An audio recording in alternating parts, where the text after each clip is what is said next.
the point is this: whether you accept it or not, we are, and scientists would back this up, we are facing collapse. Both we're not facing physical collapse. And some scientists agree with you. Many scientists don't agree with you. Adrian, thank you for your time. That's Adrian Johnson, who's spokesman for Just Stop Oil. I appreciate his time this afternoon. Bob is in Sheffield and wants to get in on this before we go to a break. Bob, thanks for the call. What point would you like to make? It was a question I want to ask the Just Stop Oil people. I am not a climate change denier, and I accept that fossil fuels are finite resources, so we will have to come off them at some stage. However, we are the world's 13th largest oil producer, with 0.2% of global oil reserves.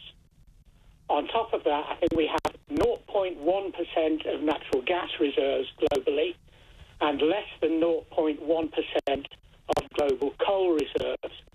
So I do not understand why we are so high on the disruption list of organisations like Just Stop Oil. Not too many Just Stop Oil protests in China, Bob. Or India. Or India or the United States, where I think certainly in the examples of China and the United States, these protesters may not be given so much understanding of what they do. Bob, I don't know if you agree with that.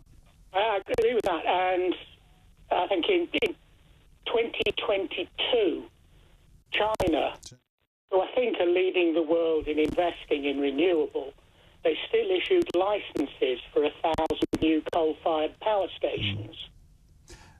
Yeah, I mean, Bob, I think you make some really good points there, and I think that Just Stop Oil should listen to you, and if they want to make points on this, I think they should do so legally. So, Bob, thank you very much indeed for your thoughts there. Graham in Bushy says maybe there should be a counter-protest group called Just Stop Pensioners. I want pensioners not to be stopped, to thrive, but if they're going to break the law, I do want them stopped. Doesn't matter if they're 82, 85 or 105. Thanks to Paul in Fife, who says, Peter, the two 80-year-old loony women, as he puts it, should be locked up for treason. The Magna Carta is not just simply a document, it enshrines everything this country stands for, and it is as British as you or I. Your Just Stop Oil studio guest Adrian is talking utter rubbish. I'm sick of these lunatics. When, oh when, will this climate madness stop? Well, I think a lot of people agree with you, Paul. We will continue to talk about it, though, because it is something that, well, they've done it, they shouldn't have done it, and I hope they face the full force of the law, because it's totally unacceptable as far as I'm concerned. In the next hour, we're going to talk about Dominic Cummings planning a new party to replace the...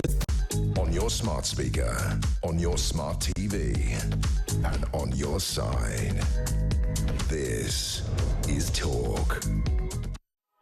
Now, the Magna Carta is one of the most precious documents, the foundation of our society. It basically says that Parliament and the ruling class is still subject to the laws of this country. It was issued in June 1215, of course, first document to put into writing the principle that the King and his government were not above the law. There are 4 surviving copies of the Magna Carta, and the British Library in London holds 2 of them.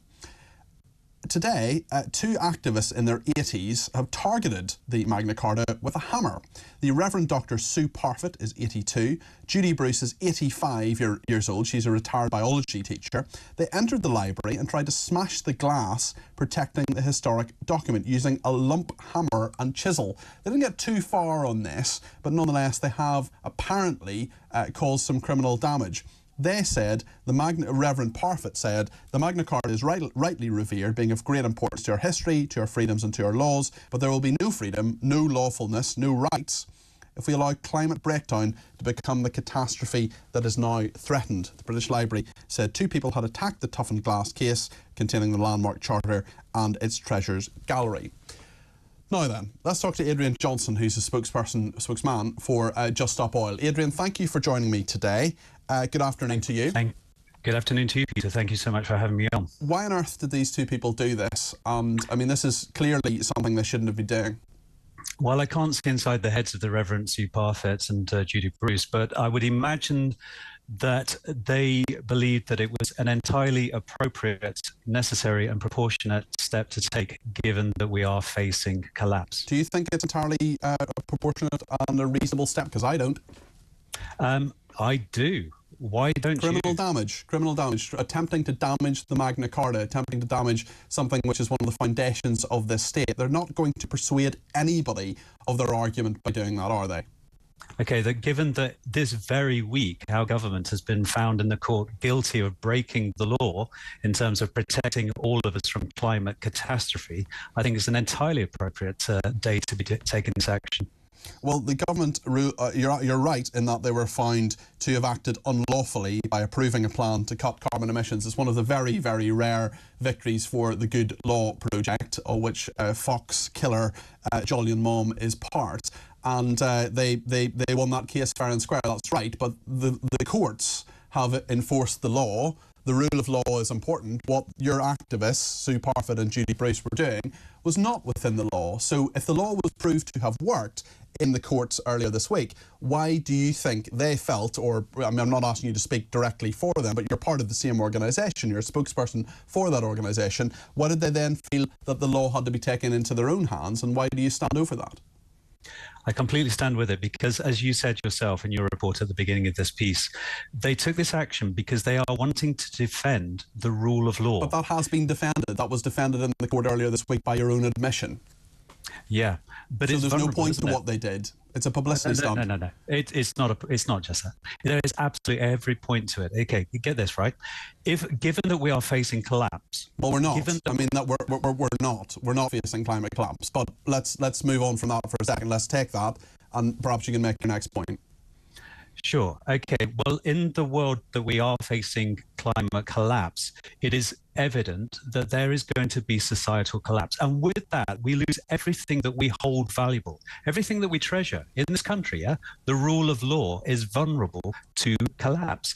That's why we have taken action. I mean, that's just nonsense. It's just not the case.